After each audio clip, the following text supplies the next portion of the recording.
What's up, my friend? Welcome back to another video. And today, let's take a look at the newest library from musical sampling called Nylon Rustique.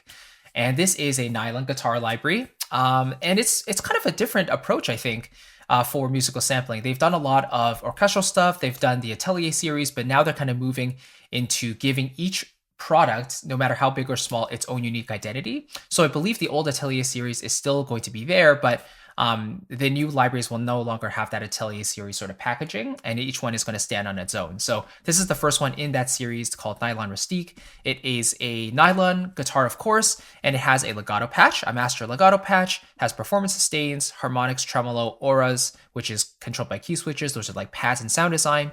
We also have fret slides and guitar percussion. And so it's an emotional legato nylon guitar with 3 legato articulations activated by velocity.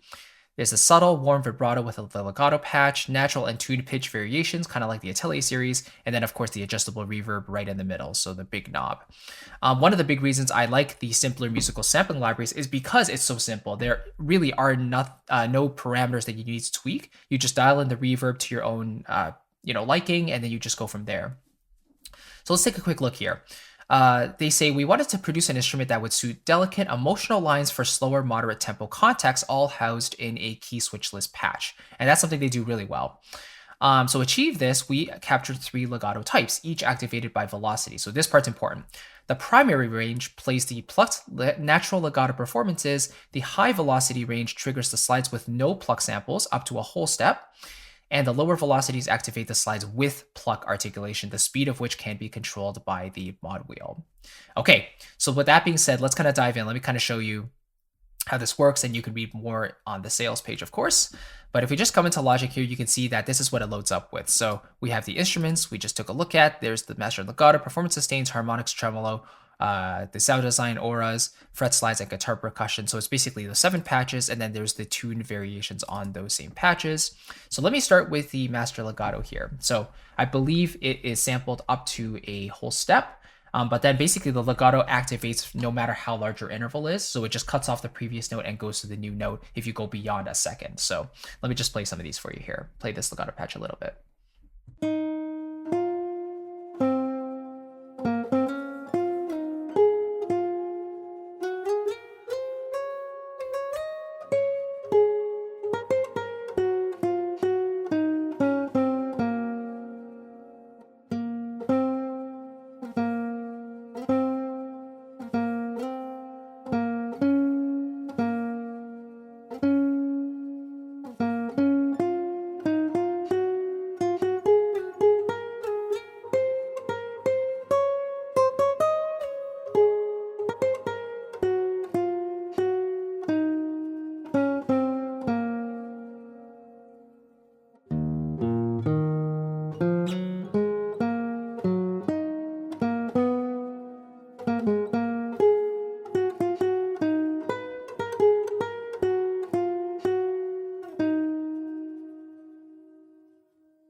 All right, so that is the master legato patch. So the one thing you have to be careful of is that when you record in your performance, you have to kind of keep in mind which velocities you're trying to trigger. Of course, you can do this in post. You can edit it as well, but the legato transitions, again, are kind of determined by the different velocities you attack at. So again, those 3 legato styles, at the lowest velocity, you're going to get more of the slide. And so, for example, if I play really lightly, you hear that slide, and the mod wheel influences how long that slide is. So right now the mod wheel's down. If I put it in the middle, it's a little faster. And if I put it all the way up, you basically don't get the slide at all. And that leads us to the regular velocity somewhere in the middle. That's going to give you more of the transitional, or not non-transitional transitions, I should say.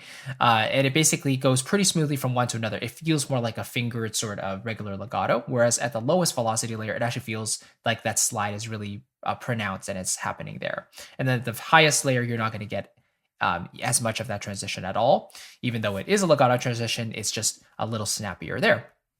So yeah, you can hear when I was playing, I was kind of triggering the different legato transition types and playing around with the different velocities. So after you record it in, you would want to go in and just make sure that you're triggering the correct legato type based on the velocity of the note. Okay, let's move on to the performance sustains here. So let's see.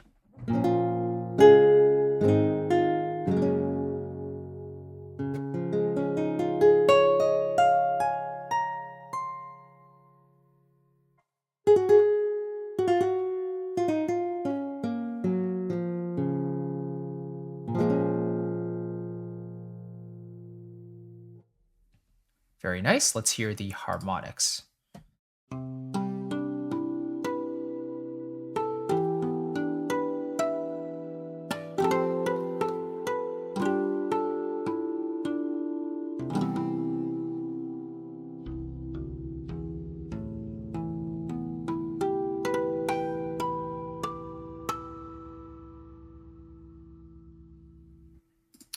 Okay, the tremolos.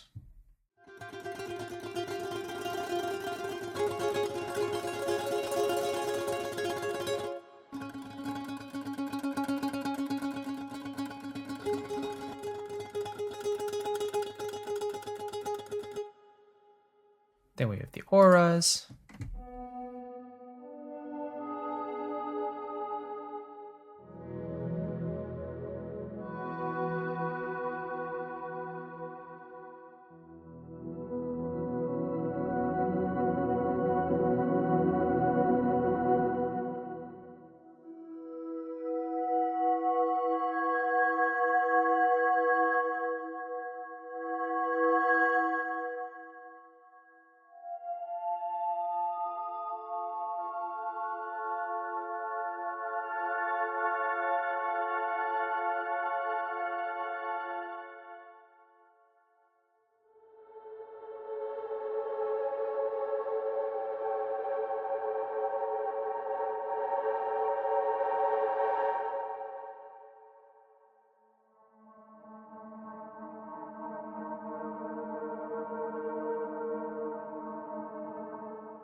Beautiful sounds there. Okay, then we have the fret slides.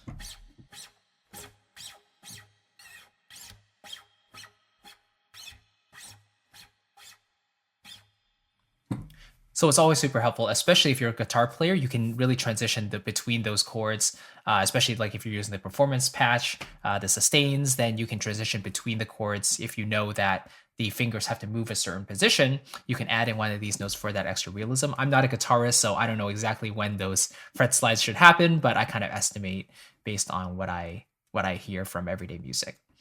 All right, and then finally we have the guitar percussion. So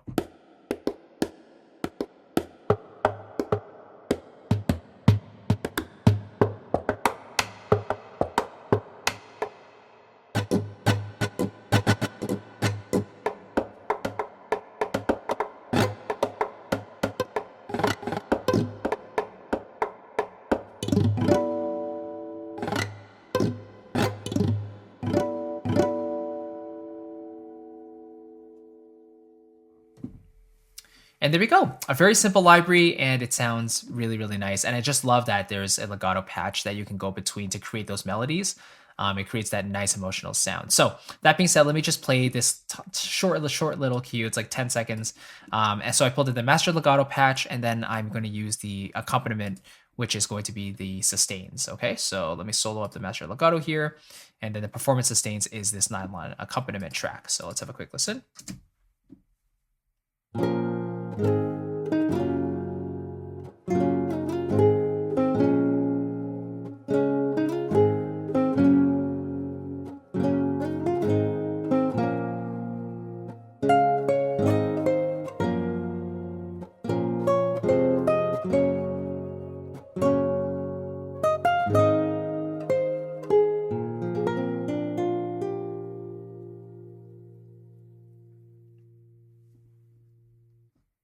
Yeah, so you can always just simulate like two guitarists, right? One just playing the strums and the chords, and then the other player playing the actual legato melody part.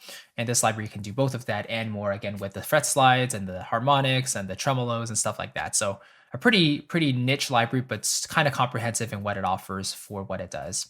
So there we go. Big thanks to Aaron Musical Sampling for sending me a copy. Appreciate you, man. Thank you so much.